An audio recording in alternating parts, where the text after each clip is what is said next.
देखिए, भारत आयुर्वेद के क्षेत्र में शुरू से ही बहुत आगे था। हम लोग पिछड़ गए कुछ मुख्य कारणों की वजह से। पहला, हम लोग अपने ग्रंथों पे विश्वास खो दिए।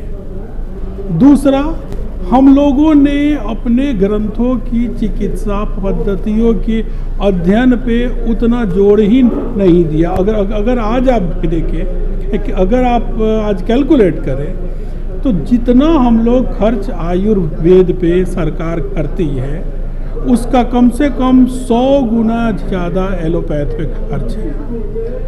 आयुर्वेद और एक्यूप्रेशर, एक्यूपंक्चर, ये दोनों चिकित्सा एक दूसरे के पूरक है और दोनों ही, आपको जान के बहुत आश्चर्य होगी कि दोनों अनुभव से नहीं आई है, ये ध्यान पद्धतियों से आई है।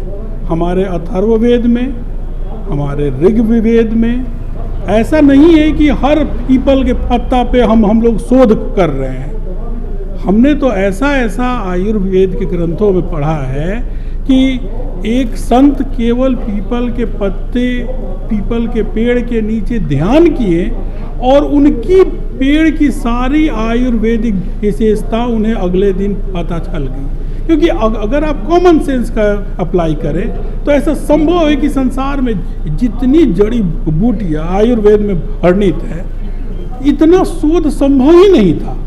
तो ये ध्यान से उपजी हुई चिकित्सा पद्धति है। इस पे बहुत, अगर हम लोग प्रत्येक व्यक्ति कम से कम प्रतिदिन 10 मिनट भी अपने स्वास्थ्य पे अगर हम लोग ध्यान दें और ध्यान करें और थोड़ी सी आयुर्वेद का अध्ययन करें तो आज जो कैंसर, इबोला और ब्ला कहाँ की कौन सी रोग फैल रही है, इसका आपको नाम भी सुनने को नहीं मिलेगा। जड़ से खत्म हो जाएंगे।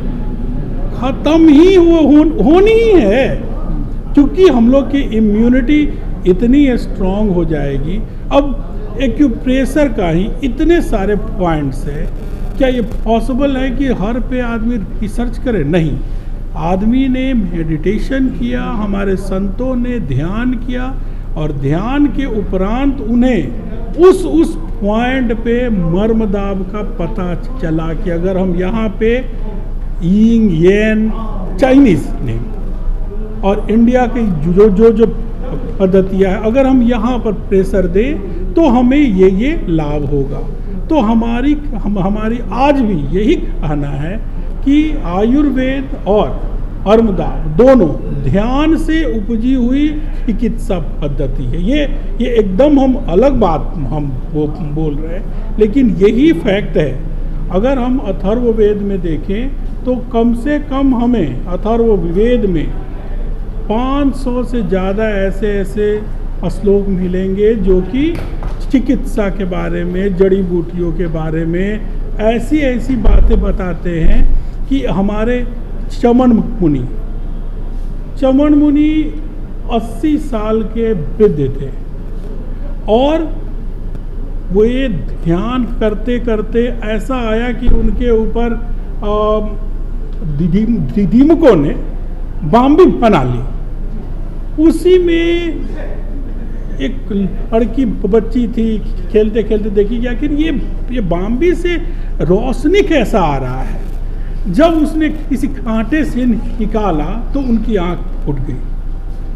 सभी लोग उसी समय स्तंभित हो गए, मतलब कि एकदम उनका जो भी मल मूत्र था रुक गया।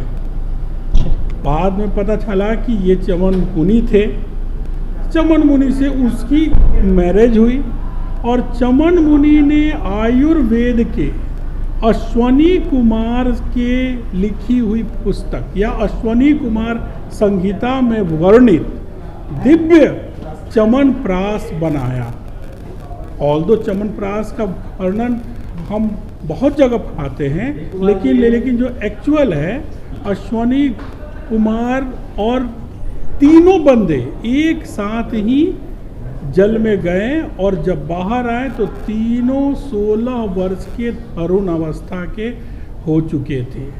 तो ये आयुर्वेद का कमाल है जो कि हमारे एज को फिर से वापस अरुण अवस्था में लेकर के चला आता है। चलिए सर, धन्यवाद सर, अपना परिचय दे दीजिए। मेरा हुआ नाम मनीष प्रियदर्शी, ऋषि वैली हर्बल्स आयुर्वेदिक संस्थान है अहमदाबाद में, मैं उसका CEO कम मैनेजिंग डायरेक्टर।